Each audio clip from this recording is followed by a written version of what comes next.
5 mark আপনাৰ প্ৰত্যেকটুত আজিৰ দিনত 35%।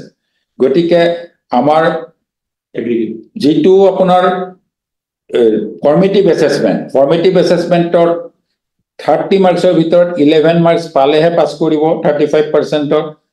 আৰু তেনেকে 70 ৰ ভিতৰত 24 ইজ পাস মাৰ্ক। আপোনালোকে 24 বেলেগকে পাব লাগিব। ইয়াত 30 পালেও আপোনাৰ লাভ নহব যদি থিওৰিত আপুনি 24 নাপায়। দুইটা মিলি প্লাই 24 প্লাস 11 35। এইটো হল আপুনি এখন বিশেষ সাবজেক্ট পাস কৰিবৰ কাৰণে। তাৰ উপৰিতে মাস্টাৰ ডিগ্ৰীৰ কাৰণে আমাৰ প্ৰভিজনটো এনেকুৱা যে এগ্ৰিগেট আপুনি অল পাস কৰাৰ পিছতো ডিগ্ৰী নাপাব যদি ওভাৰঅল পাস পাৰ্সেন্টেজ আপোনাৰ 45% নহয়। অৰ্থাৎ কোনোবা এখন পেপাৰত আপুনি 35 পাব পাৰে কিন্তু বাকি বিলাকত 45 50 কে পাই গল আপুনি এভাৰেজত গৈ 45 হল তেতিয়া পাস কৰিব।